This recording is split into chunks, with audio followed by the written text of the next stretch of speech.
Welcome to All About Design, and I'm delighted to be joined today by a very special guest, Martin Farrow, an incredible interior designer. Actually, Martin gave me, alongside Conceptual, my first opportunity in an interior design studio in London a long time ago. We're talking about interior design being an incredible tool to use in your home to create surroundings that make you feel a certain way. And in residential design, we sometimes have to rein in the extremes a little bit of extravagant designs, but we do love to enjoy them and explore them in our relaxation time. And Martin works on these incredible projects all around the world. His ideas and creative developments are the concept of amazing buildings that we often go and see on our holidays. So welcome, Martin. Thank you so much for joining me. Perhaps you could give us a little bit more detail about your role. Yeah, sure. Well, I've been in the industry for a long time now. I mean, my first hotel project was back in 1990. I left art college in the 80s and I was doing some residential, some retail works, shop fitting, exhibitions. And then I got into hotel design and I just loved it. I just loved working for hotels. So I've been in mostly hotel design since early 90s. So yeah, it's just evolved and changed over the years. I mean, it's just such a big industry now. We all love traveling and we love going to different parts of the world. And it's always exciting and always challenging. So love it. I love it. How on earth do you approach the concept of a huge new project? Do you always get a strong brief from the client, or where does it begin? Yeah, quite often. I mean, the client will have kind of a direction. Obviously, as an interior designer, it's good to guide them and help them see these concepts come to life. Depending where it is, I mean, quite often we'll approach it from its localities. For instance, we do a lot of work in the Middle East and Dubai. You know, there's always lots of strong influences there. You have, you know, if you work in the Far East, there may be something that you pick up locally, and you just take that as a kind of theme, as a thread that goes through the hotel. It just varies, and a lot of clients will kind of have a vision, and it's helping them bring that vision to life, really. And that's what's exciting about it. It's great when you see their excitement as well as you develop the ideas with them. Yeah, you're so talented. You can literally go into a meeting, can't you, and start sketching in 3D and you bring it to life in front of people, which is remarkable. I've worked with you on projects for a few years back in the early 2000s.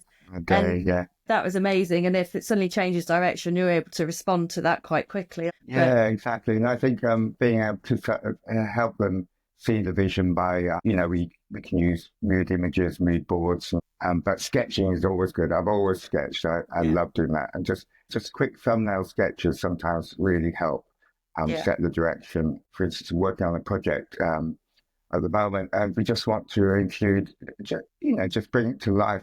Botanics are really popular at the moment. The space we work on is really kind of lifeless. So, and just doing some thumbnail sketches to say, look, we could add some greenery here, and you can do it over the photograph, or I use my iPad all the time now to sketch, and it's great. So you can literally take a photograph and sketch over that, which is really good. Yeah, the tools have come on leaps and bounds. I think it was just like Photoshop when we started, and now so much that we can do. Could you do from concept through to hotel opening, sort of snapshot of what stage you go through? It depends on different regions, different parts of the world. But you'll start with your concept. So you start with the mood images to set the direction and sketches, and then you go through the kind of concept to stage, CGI visuals, or freehand sketches. Like I do a lot of freehand sketches, and then that sets the tone, and then we'll get the CGI's, computer generated images done. If that's all approved and you're in the right direction, then you go on to the design development DD stage, we call that, which is then you take that further. So then you get into doing all the technical drawings, CAD drawings, technical work. There's the specifications that kind of runs parallel with the design direction, design development stage. Then that goes out for tender to contractors, and then onto site. Wow. It's nice always to be involved in that stage as well, so you kind of keep some control of the Yeah. of the site work that's happening. Because quite often, in most projects, especially big commercial projects, there are things that are value engineered. But yeah, it's great to be involved in that, and I always like to try and include that as well, especially if I'm doing a fee for the entire project, so you have some kind of control. I spoke to an architect about interior designers being involved from an early stage with the architecture. You're more of an architectural interior designer, which is a little bit of a difference. We were saying when you go on site as an interior designer or an architect, you haven't got both hats on, but you perhaps do wear both hats a bit more. Yeah, I've always been more of an architectural interior designer, which includes a lot of the construction work. So, like I say, and if you can get involved with the architect earlier on, so you can change walls, the layouts, or the different elements within the building, but also on site as well, because things happen on site. And, as the construction is happening, it's always good to go be able to evolve something. That's why the site work's really important, I think. I mean, it's pretty good these days because we do a lot of CGI work, so and you can do walkthroughs now. It's a bit clearer, I think, for most clients to see the finished product. I mean, some of the CGIs now are incredible, like almost photorealistic. Yeah, you can't tell, can you? You can't tell them. No. It's not real space, and especially with some of the big mega projects, you almost do virtually every space as a CGI visual. So I think the design's pretty much fixed that before it gets to site. It's always the budget that really is the driving force then. So that's when value engineering can come in sometimes. Yeah. That's quite heartbreaking, isn't it? So you have to work around. There's no two ways about it. You have to work with what you've got, but it's retaining that most important thing. Yeah. You want to keep the design integrity, really. And I think that's the thing. I always try and approach it quite positively. Yeah, it's heartbreaking sometimes when your designs are kind of watered down. But there's always a solution. And that's what's exciting about design. There's always a solution. There's always something you can work with. And as long as you can keep your design integrity, I think that's key. And there's certain elements that are important to the scheme, but then there are other options that you can do. There may be a finish that you can then look at a cheaper alternative, but still achieve that look.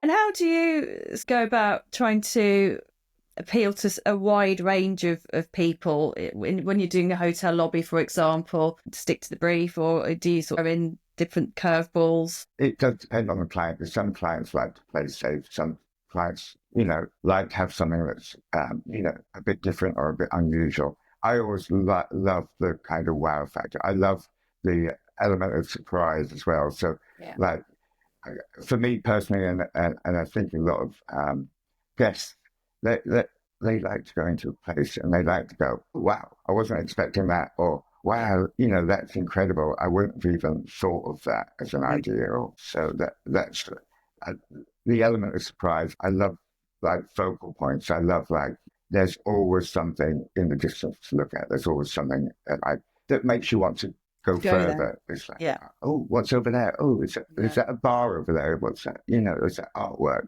I love it. It's almost like that element of surprise, wanting you to see more and explore more.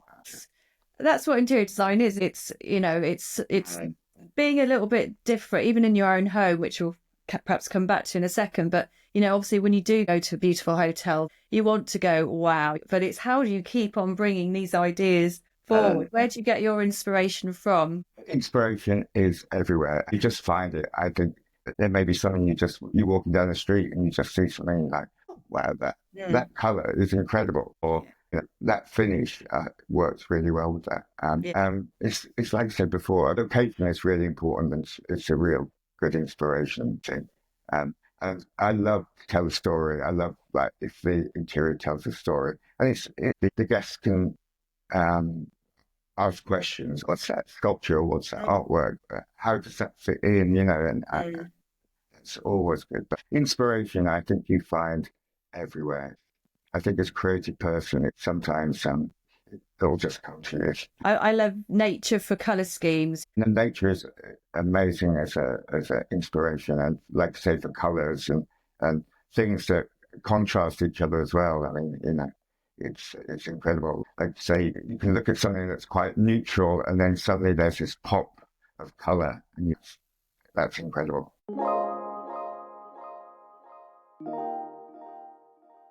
Sustainability in is a big buzzword everywhere. How do you approach that in hotel design? Yeah, it is a big thing now. I mean, everyone's aware of it. Of the suppliers, furniture suppliers, carpet suppliers, they're all using sustainable products now. Everyone's kind of switched onto it now. And there are tricks that you can do. There are things that you can upcycle and save. It depends on the product. The key is that, like a lot of the fabrics, that they last so much longer now than before. A hotel would need refurbishing every 5 years, but now you can probably take that to a 10-year. Yeah. Because of a lot of the products are so much more robust and hard wearing. So that's the key, really. I think it's almost like working with a lot of products that are long lasting, and it's still going to look good in a good few years' time. And I think as well with the design, I mean, quite often it's good to do timeless kind of design that is going to still look good in 10, 20 years. And maybe there's just certain elements. I think a lot of the hotels now, some of the big chains, that it's almost like they have the core, and then you just will change certain things. So it's not like total refit. It's not like ripping everything out. It's just kind of evolving, and I think that's the key, really. And do you have a personal preference of style, or do you just love everything? I mean, I do love everything, really. I can kind of see joy in everything. Most of my design is quite contemporary and modern, but I do love, sometimes you go into like something really traditional, which is heavily layered or heavily decorated, and you're like, wow, that's inspiring as well. Some of the traditional hotels that you have in like London and Paris, I mean, incredible. And some of the projects like Four Seasons and the Four Seasons in Paris is like, it's like beautiful. Yeah, it's just elegant and opulent and beautiful. So, but my kind of personal style is probably a bit more contemporary, a bit more minimalist, with those surprises thrown in as well, which is the fun part. And what's been your most challenging project, do you think? Have you one that sticks in your mind, and how did you overcome that? Yeah, I think the most challenging project is when the client doesn't really know what they want, and it's almost like some clients they'll see something and they're, this is the style I want, and then actually it's not really like that. So the challenge is kind of really guiding them and being strong in your design and helping them get to that finishing point. This is, it will work. You've got to trust me. This is way forward. Yeah, you need to trust me, and this is the way forward.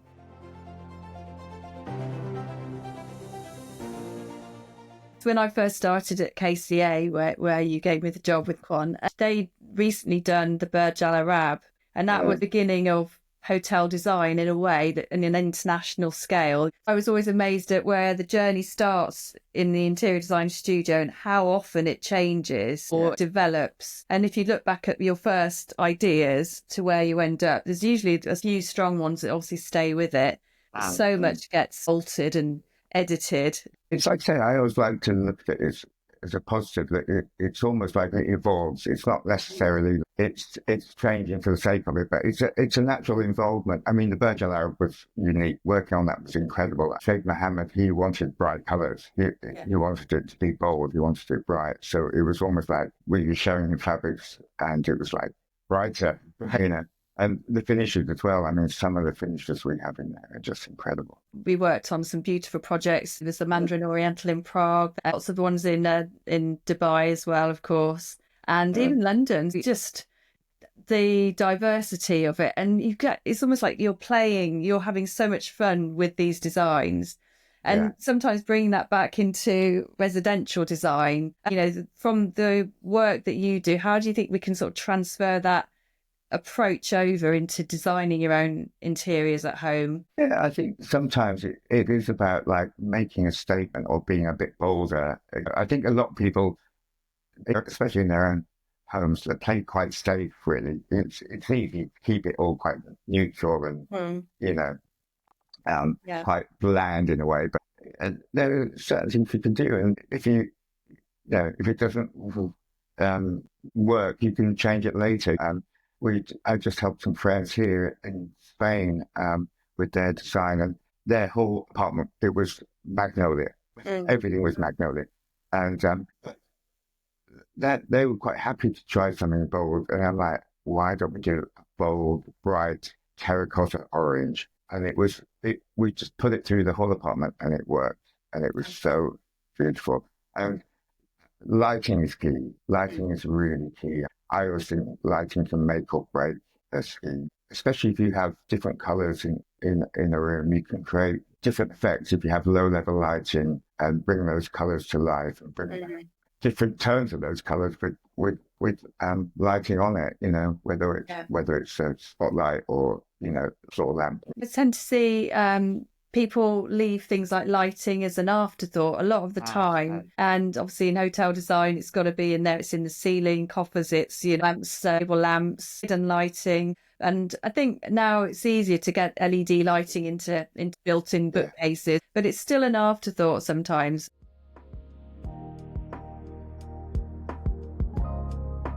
Often people will ask me to come and help them because it's almost like a habit. They can't stop themselves painting their houses neutral colours, and they want to be pushed that direction. So I always think actually hotel design, if you're feeling like you want to be a little bit bolder, go and look at some nice hotels and just a couple of their ideas, you could bring home. One of the big things around why I'm doing the podcast is because of how interior design affects how you feel, not just colour, but obviously during COVID, people were at home a lot. And I think following that, people realise it's worth spending money on what surrounds you because of how it makes you feel. It's mental and physical, isn't it, as well? Big hotels now, luxury hotels, are, it's like a home from home. It's people are travelling, people are enjoying staying in them. And there's a lot of residential crossover, I think. And I think it's a great starting point if you're a bit uncertain about what direction to go in your own house. Go to some of the hotels, or, there's so much online as well you can look at as well. Go and sit in that space is great.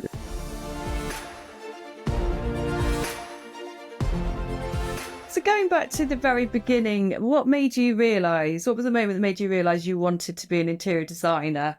Do you remember? I think it's the joy. I think you've talked about this as well. It's the way it makes you feel. I remember always, as a kid, always being creative. I loved sketching and drawing. And I remember at art college, I did everything at art college. We did, painting, drawing, photography, styles, making, all that kind of thing. But I remember, like, when we did the interior design course, it was suddenly looking at a space and, like, thinking how that space is going to be. And I remember one of the first projects that I actually had designed, and you walked in, and it's that feeling of, like, wow. And I still have, like, some sketches, really just thumbnail sketches of, like, a bar I've designed, and then a photograph of the bar, and it's like, I still get pleasure out of that. I still get a buzz. And I always think that's what always has been my enjoyment, is seeing something I've designed, built. And it's like you say, it's the way it makes you feel when you're in that space.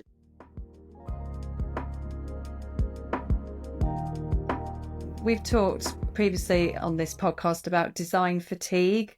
And I think people often have these wonderful ideas and they get inspired at the beginning, and then they do the big bits and they sort of can't make any more decisions and just finish it off. But it's almost like that's the most important part, the artwork, the accessories, the lighting again. the finishing touches again is so important. It's like artwork is so important. It's like, and it's those kind of touchy feely things I always say are the thing that brings something to life. It brings it to kind of human scale. Yeah. It's like, especially in some of the hotel spaces, in the lobbies and the bars, you need that artwork. You need that kind of objet, Yeah. the lamps and the things that bring that kind of human scale, that human reality to space. So yeah, it's a tricky one, isn't it? Because yeah, sometimes projects can go on and you Mm. can kind of lose a little interest, but it's like say looking at each kind of phase it's exciting, isn't it? It's like Mm. the concept phase is always wow, I've got an idea, I want to move that forward, and then you develop it, and it evolves like we were talking about. It evolves into a finished product, and then when you see it on site, I always think each phase is very exciting, and Yeah. that final touches that is lovely. I mean, I love that when you go in and you can add some books, add some Dressing sculptures it. or Yeah. dressing it. Yeah, I liked all of the stages. I loved putting the initial colour schemes together.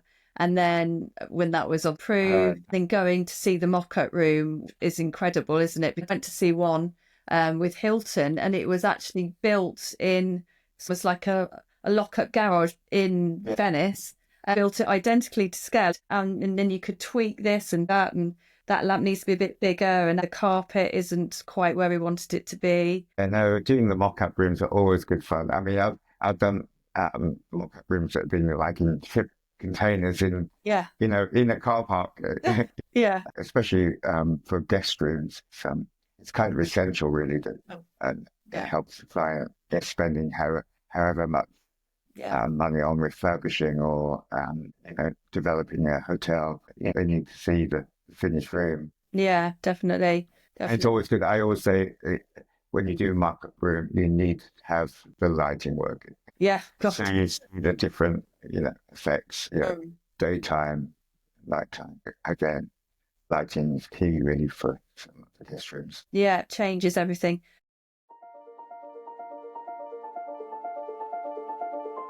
And one of the things we're trying to ask people to think about is defining their own individual style instead of going for a cookie cutter approach, because you see something lovely in a magazine. Yeah.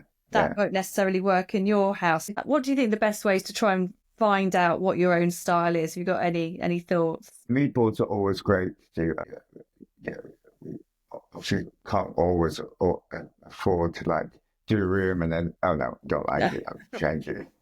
I mean, there's some great websites now, great stuff online. You can create mood boards quite easily on your laptop or just by the old school way of cutting them out of magazines and just putting things together. Yeah. And I think just grouping things together as images or as styles, you then get a feel of what you like or what works for you. And it's back to that again, like it's personal.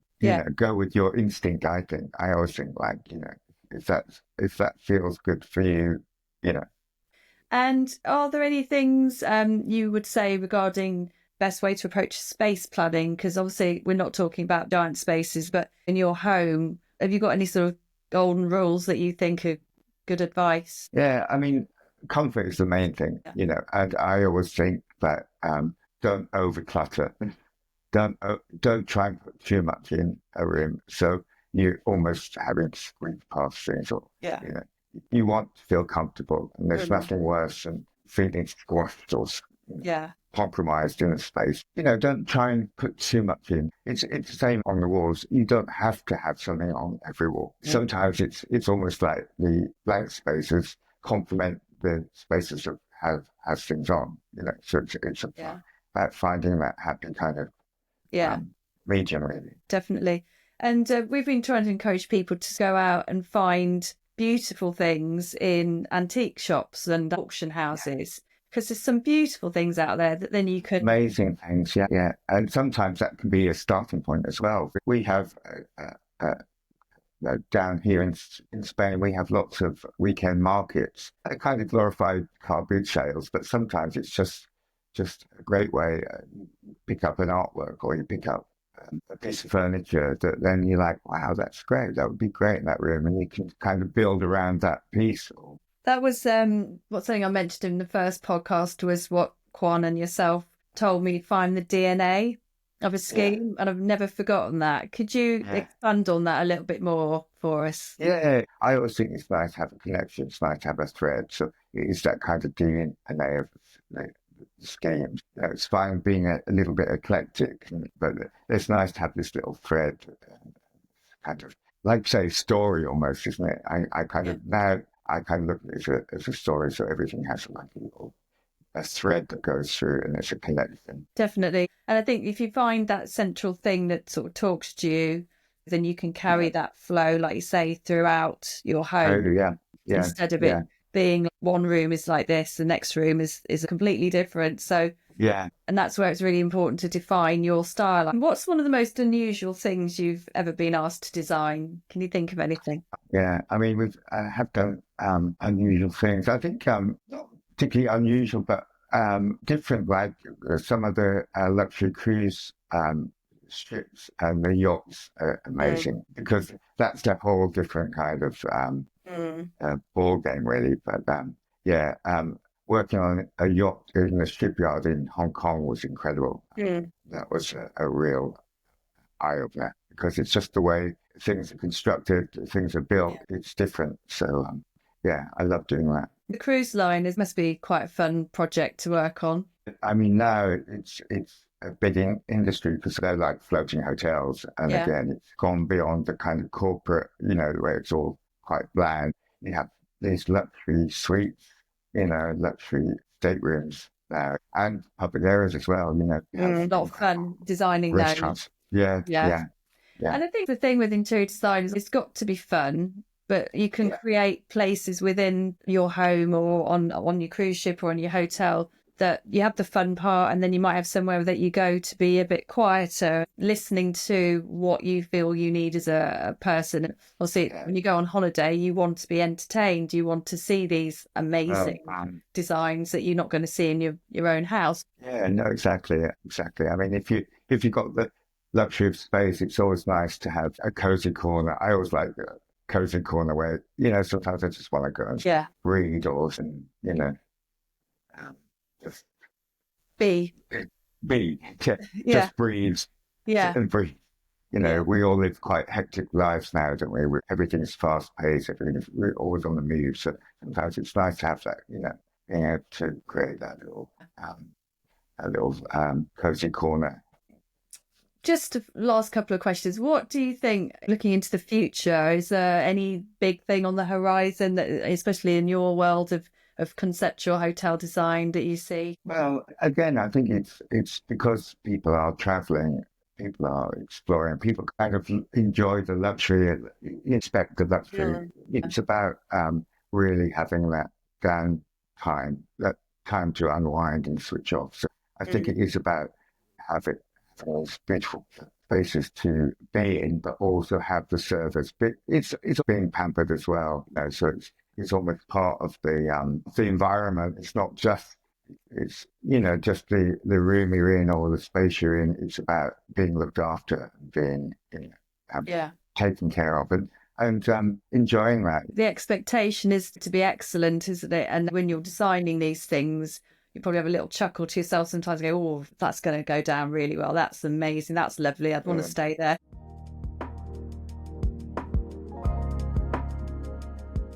If you were thinking of going into a career in hotel design, what's the best route, do you think? What sort of things should they be doing? There's some great universities and colleges, great courses out there. But I think it really is about trying to get some experience. Some different people prefer things. I mean, I'm a bit of an all-rounder. I love getting involved in everything from like space planning to like you say, the FF&E fabrics and furniture, and specifying. I always think I was fortunate to be able to do a bit of everything when I kind of started off. So I think it's about finding your little kind of niche and just being open and try to get some of that work experience. A lot of companies, they'll take interns, they'll take an intern. I think it's just about working as a team. I think that's one of the ways you can learn, really. So I think just being able to get that work experience is key, really. Thank you so much, Martin, for coming on today and sharing all of that advice and all of that experience you've gained over so many years in the industry.